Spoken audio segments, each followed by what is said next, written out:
This is Master Wong Chun Leung, one of the world's leading authorities on Wing Chun Kung Fu. He is also recognized within the Hong Kong martial arts community as being the late Bruce Lee's foremost instructor under the guidance of Grandmaster Yip Man. The sequence of simple hand patterns being performed here, although appearing rather gentle and harmless at first glance, are the seeds of an ingenious system of combat containing some of the deadliest close-range fighting techniques ever devised. Wing Chun, based on the principles of both physics and human anatomy, has been proven as one of the most practical forms of self-defense to date.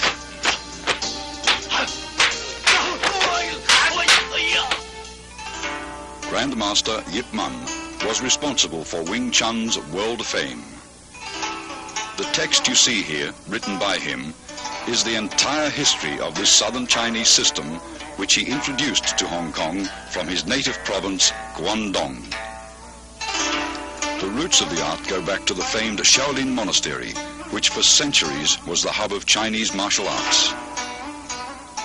During the Qing dynasty, Manchu troops killed most of the Shaolin warrior monks and burned down their monastery. Among the few survivors was a Buddhist nun, Moi, who took refuge in the White Crane Temple at Tai Leung Mountain. There, according to legend, she created a system of Kung Fu after being inspired by watching a crane and fox in combat. She then taught her deadly art to a woman, Yim Wing Chun, whom the style has been named after. Yip Man, the fifth-generation master who died in 1972, openly propagated what was once a secret style in order to preserve the art from extinction. His disciple, Bruce Lee, credits Wing Chun for being the basis from which his own modern style, Jeet Kune Do, evolved. Wing Chun is a very effective system due to its scientific approach to combat. The style's sophisticated fighting principles are based on both simplicity and the theory of economy of motion or conservation of energy. All the techniques are designed to be structurally faster than other fighting methods, as well as more efficient.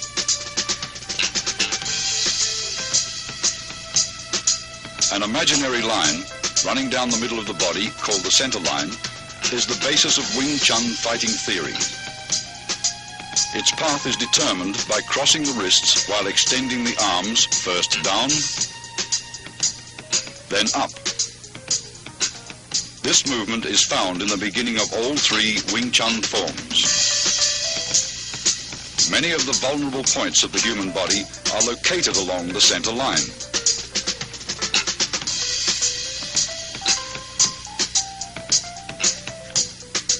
Thus, Wing Chun's offensive theory stresses attacking an opponent's center line. Attacking either to the left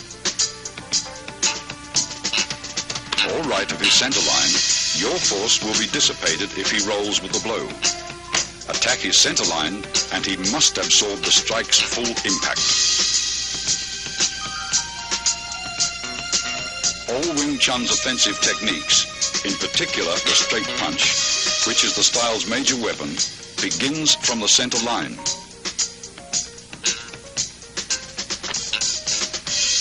Notice your fists travel along the same path which is perpendicular to the center line.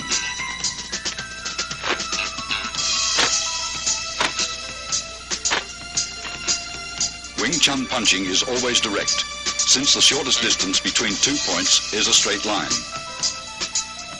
Your fist originates at your center line and is delivered directly to his center line. In general, your opponent's nose is the target.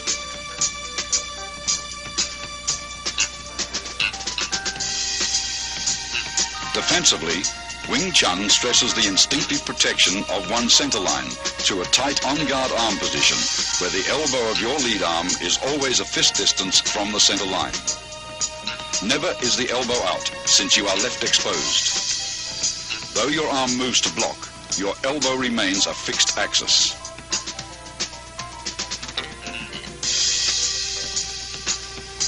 Wing Chun employs shifting, allowing the body to revolve on its center line axis. Defensively, shifting helps you roll with punches that may get by your blocks.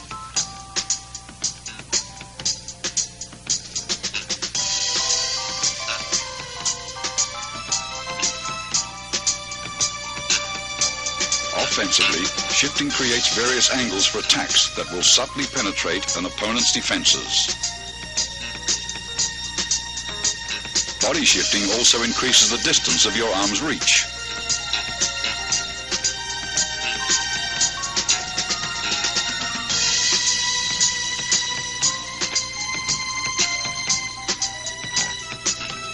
Shifting quickly magnifies punching power, since tremendous force is generated from sudden torque in the waist and hips.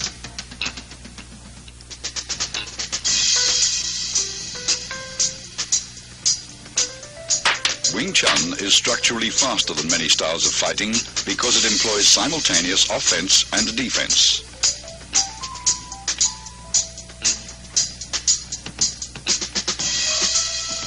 Block and attack should not be separated into two motions. Wing Chun's block and attack is executed in one motion. After striking out, the fist automatically blocks when retracted.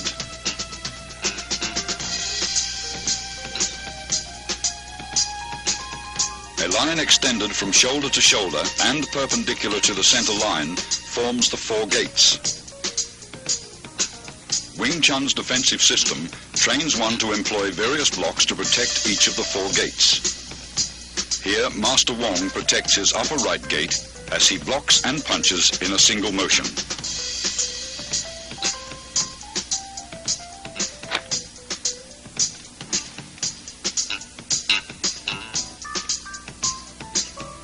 Alternate simultaneous blocks and punches protect both your left and right upper gates.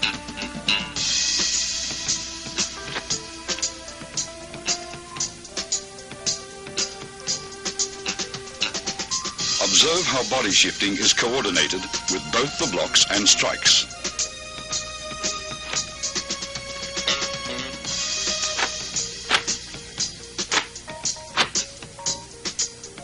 Master Wong demonstrates defense of the upper gates against an opponent's multiple punches.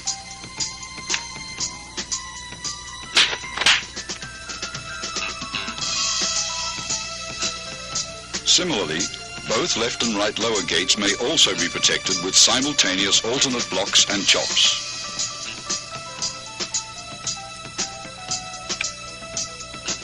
Observe how the arms move in unison.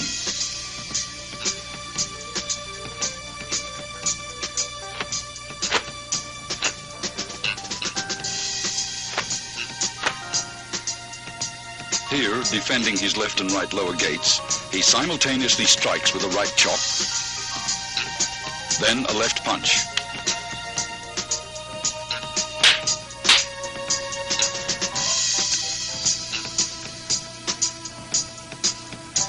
Whenever possible, grab, pin, or immobilize the opponent's arm to gain control and prevent him from attacking.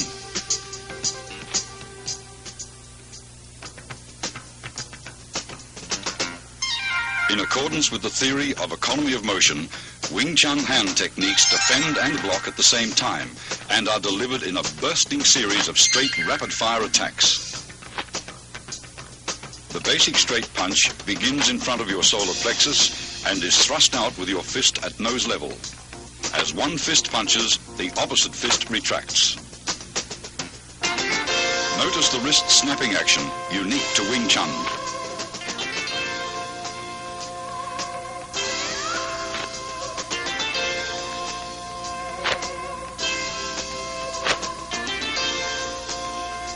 This unusual movement permits you to both deflect and punch with the same hand simultaneously.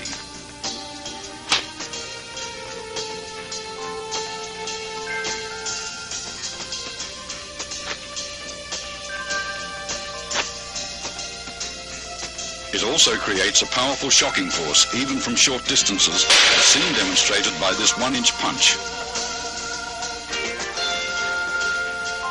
Execute finger thrusts like punches and keep your fingertips stiffly together. Finger thrusts are either aimed at an opponent's eyes or as seen here, to his throat.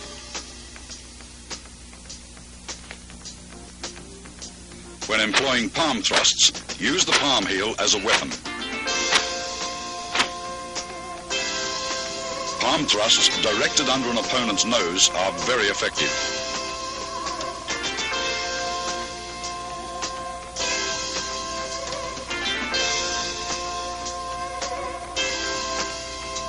In Wing Chun, force never clashes with force. Instead, the larger force is deflected by a lesser force.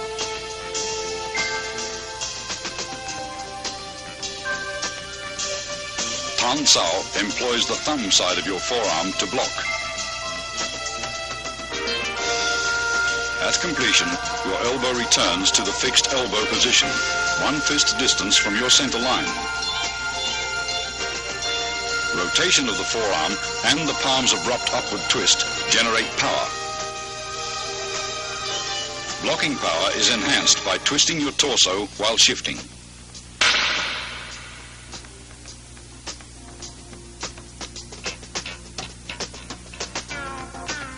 Yun Sao, excellent for training wrist flexibility, is used for changing hand position quickly in combat.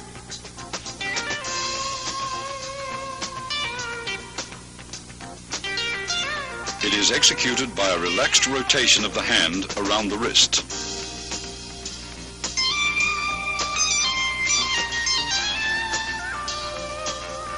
This same hand, used to encircle the opponent's attacking arm, can also be used to attack.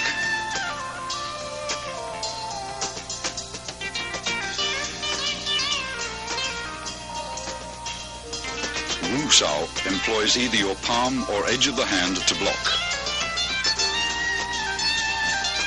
Upon completion, your hand is in a prayer-like position in front of your chest. Wu Sao is the rear guard hand position employed when an opponent's punch penetrates your forward defenses.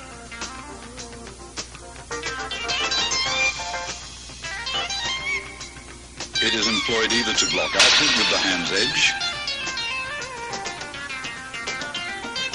or inward with the palm.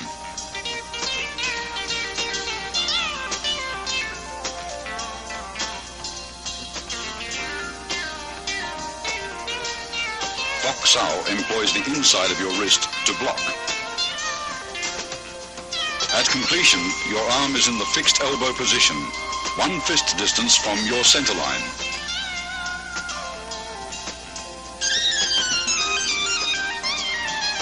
Bok Sao is important in sticking hands practice.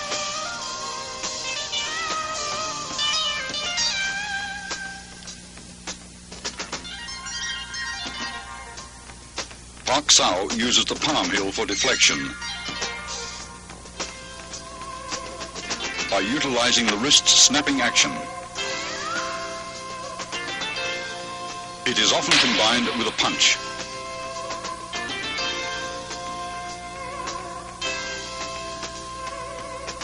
Jum Sao is an oblique downward chopping motion that employs the hand edge or forearm to block. Upon completion, the arm is in the fixed elbow position. The arm motion is slight, since the elbows stay close to the center line. Its effectiveness lies in body shifting.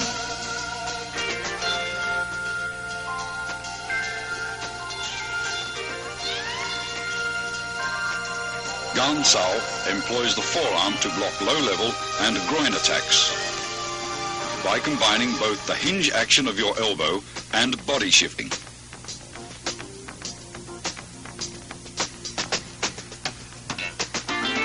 It is usually used to block kicks.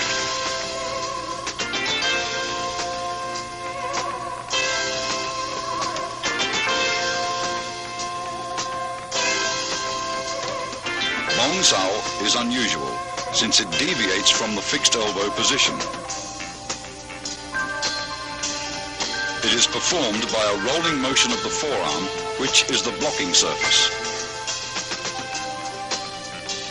Coordination with torso rotation is important in Bong Sao.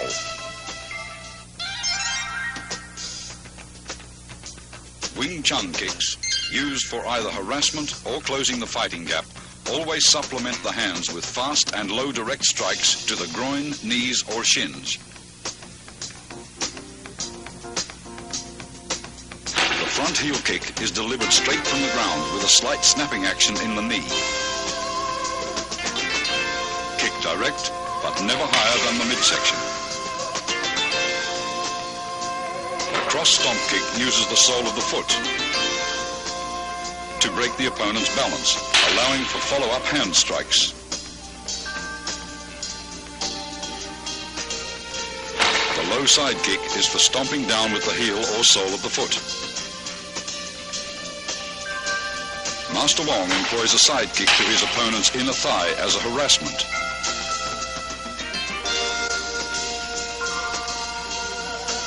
This is a cross stomp kick to side kick combination.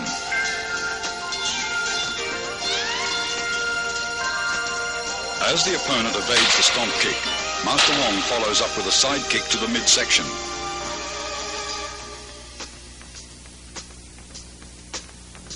This is a front kick and leg trip combination.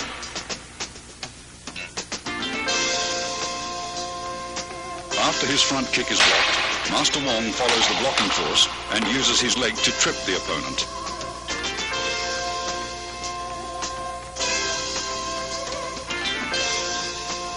Wing Chun's basic stance is shoulder width or a bit wider. Knees are slightly bent. This natural fighting stance affords both stability and mobility. You should be coiled, ready to burst into an attacking or retreating opponent. Advances and withdrawals are performed by a short shuffling motion of the feet, somewhat like the Western fencing shuffle, where you remain in the same stance throughout.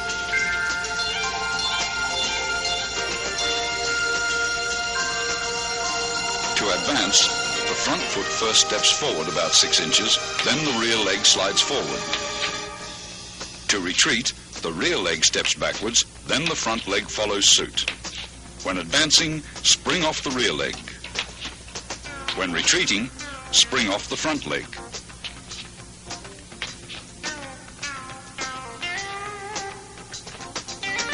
Circle stepping differs from the shuffle in that you actually alternate between left and right stances.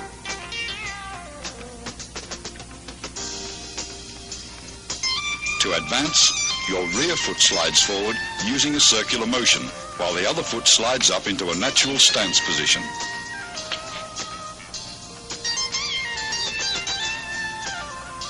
Circle stepping is used for cutting off or pressing an opponent who has great mobility.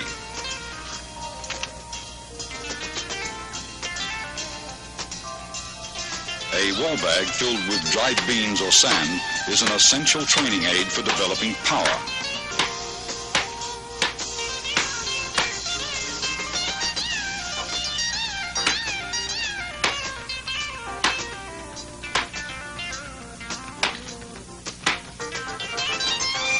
Striking with the fist or palms gives one a feeling of penetration and toughens the skin and bones. Train slowly and gradually.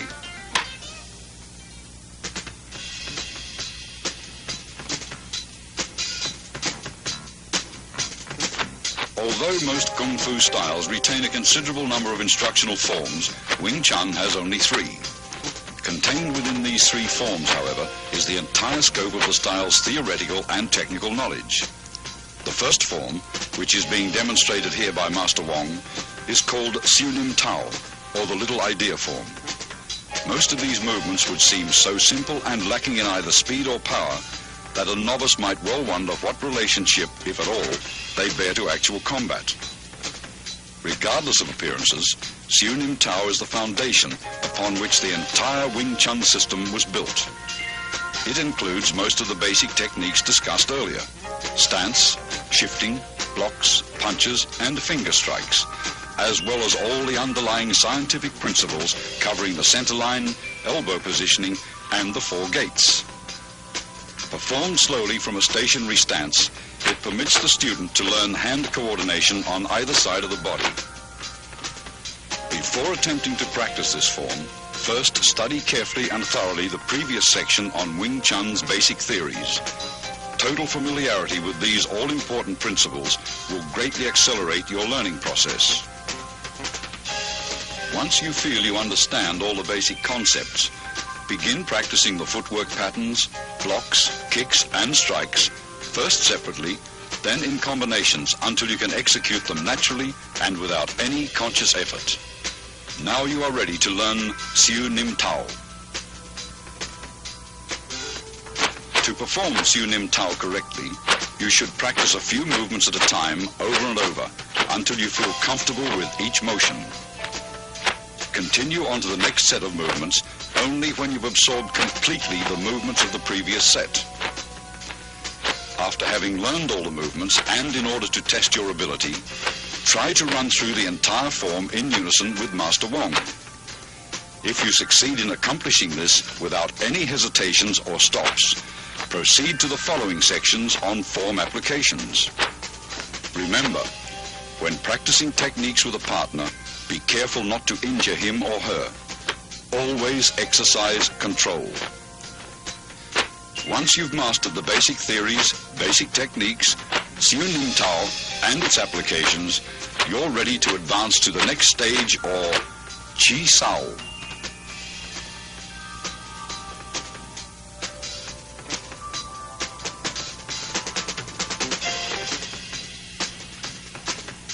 Tan Sao, or the palm-up block, uses a sudden forearm twist at the end of the movement for increased effectiveness.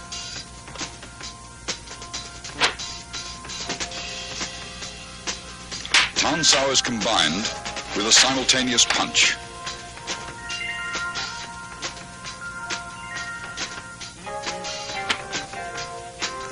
Hyun Sao, or the circling palm, is used after blocking to encircle your opponent's arm. It utilizes one hand for both blocks and attacks. After encircling the opponent's arm, a palm thrust follows naturally. Pak Sao, or the palm slap, is effective for upper gate defense. It is best combined with a head slip or body dodge.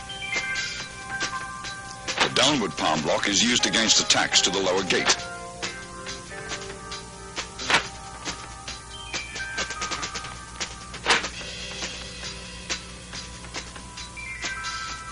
It defends against leg and knee kicks. Here, a variation of the downward palm block is used to break out of an attempted elbow lock.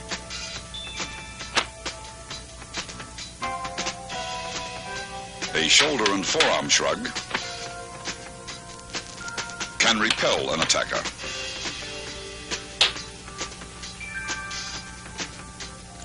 A double rear palm strike is used against attacks from the rear. It is a primary defense against a rear bear hug and can be followed with a throw.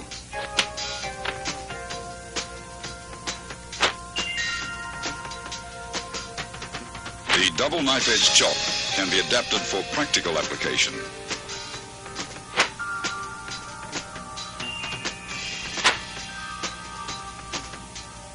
The primary target is the opponent's throat.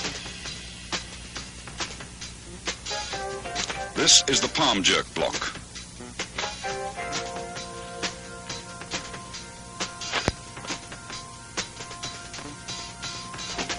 A sudden jerk effectively destroys an opponent's balance. Here, a palm jerk block is followed immediately by an eye thrust with the same hand.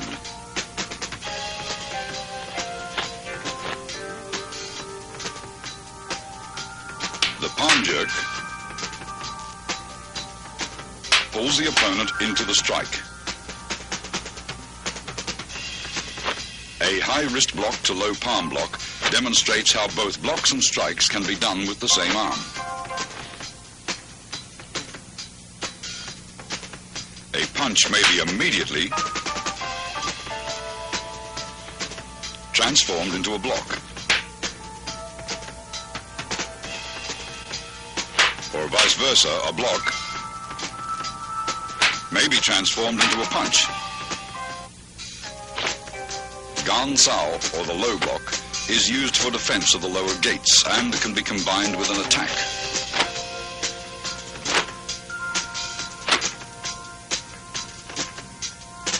Here it is used along with a knife hand strike. Bong Sao, or the wing arm block, can be followed with a double palm push.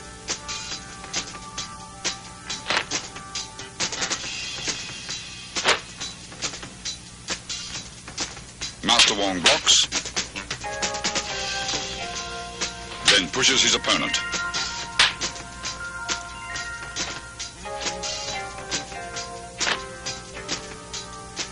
This is a palm jerk in combination with a palm thrust.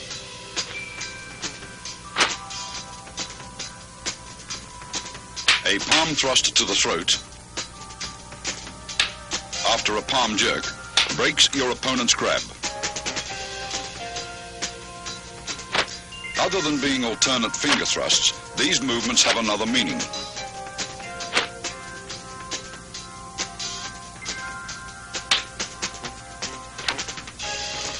They can be utilized for breaking out of a grab. After the break, they may also be used to strike.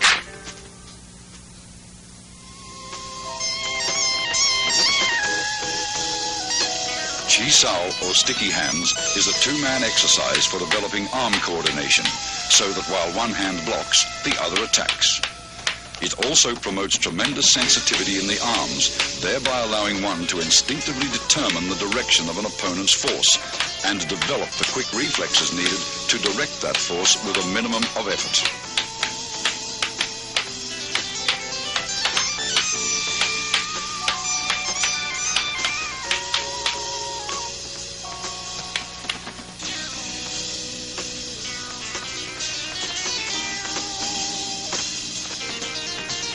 Single arm Chi Sao prepares you for double Chi Sao.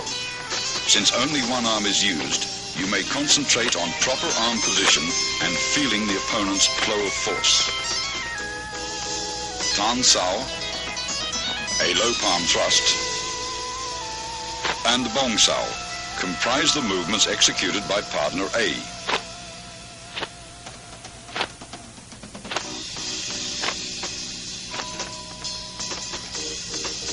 Jam Sao,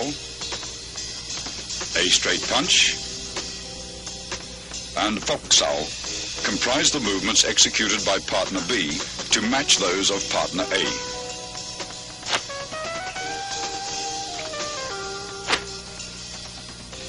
Partner B's Fok Sao rests on A's Tan Sao. Partner A's Tan Sao converts to a low palm thrust, which is blocked by B's Jum Sao. Partner A's Tan Sao changes to a Bong Sao to block B's straight punch. Both partners perform these movements in response to each other's complementary techniques with a firm yet relaxed flow of force.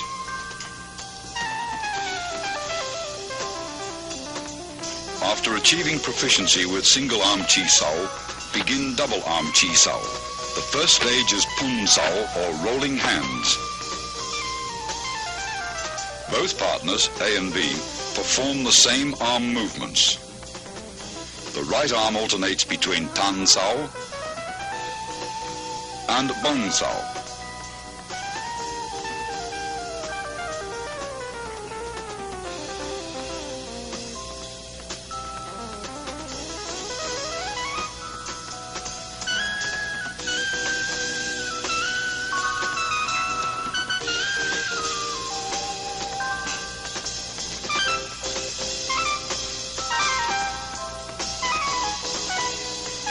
The left arm remains in a Fok Sao position, which in turn alternates from a high to a low position.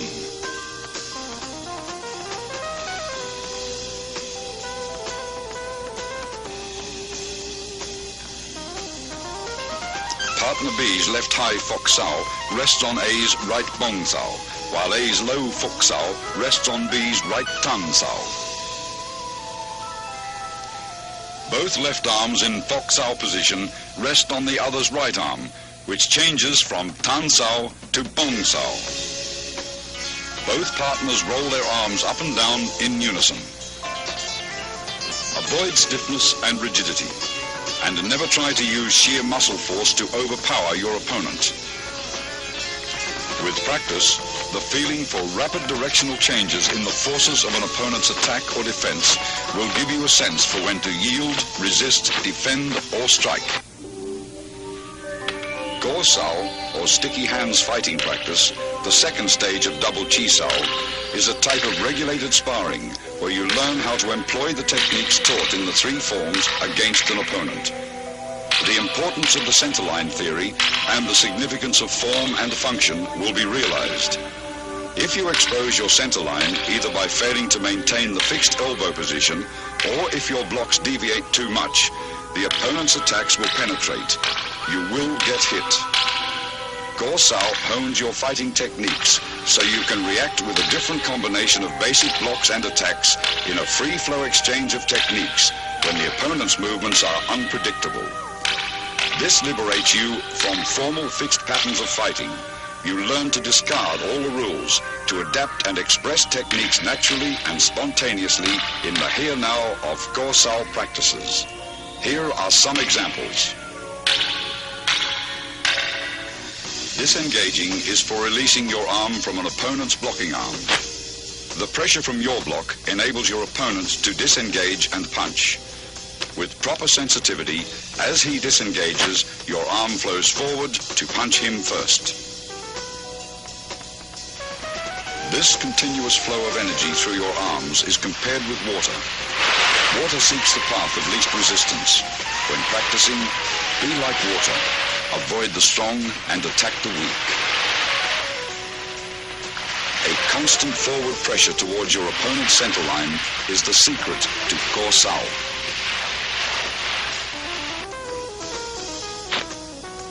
If your opponent's arms deviate too far and expose his centerline, automatically penetrate his defenses like water crashing against rocks.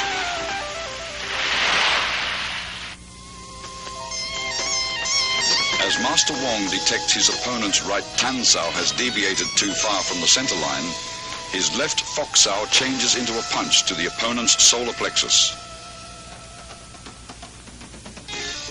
Detecting Master Wong's forward force, his opponent blocks and traps his arms.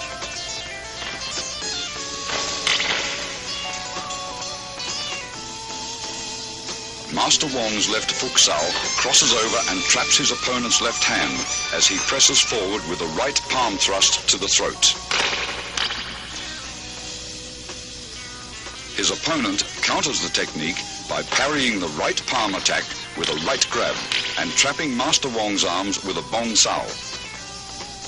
As his left high Fok Sao reaches across to grab his opponent's left hand, Master Wong's right Tan Sao disengages into a punch. When his opponent feels his left arm being grabbed, he performs a left Bong Sao to Master Wong's punch.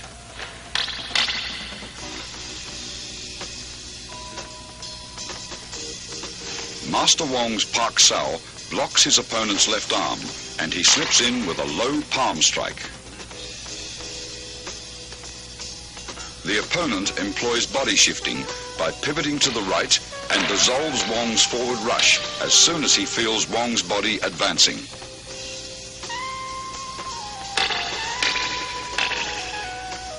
After a series of exchanges, the opponent applies an elbow lock on Wong's right arm. Instead of resisting, Wong flows with the direction of force, crashing into his opponent with his shoulder. As the opponent senses Master Wong's body pressing forward, he releases his left arm and employs Bong Sao to dissolve the force.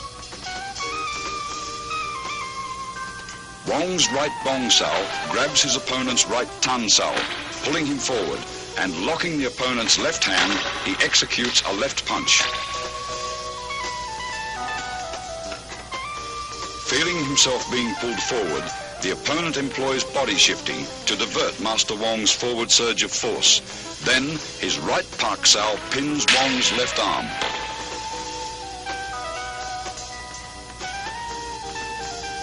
Sensing the opponent is preoccupied with hand techniques, Master Wong suddenly employs a straight heel kick to the midsection. The opponent, alert to both hand and foot attacks, detects Master Wong's kick, sidesteps and delivers an upward palm thrust to the throat. After long practice, you will grasp the meaning of a verse on Chi Sao that states, "Receive what comes, follow what goes, attack when the hand disengages." The zenith of Chi Sao is attained when your sense of touch and reflexes are so keen that you can react effectively, even blindfolded. You will have completed Wing Chun's basic training after having mastered the contents of this tape. The more profound levels of the Wing Chun scientific system of combat, as contained within its second and third instructional forms, are to be covered in the following sequel. In addition, the highly guarded secrets of the famous 108 wooden dummy techniques will be analyzed in detail. Wing Chun's refined hand techniques, adapted to the use of advanced weaponry such as the lethal double butterfly knives and the 6.5-point pole forms, are to be demonstrated as well in their entirety.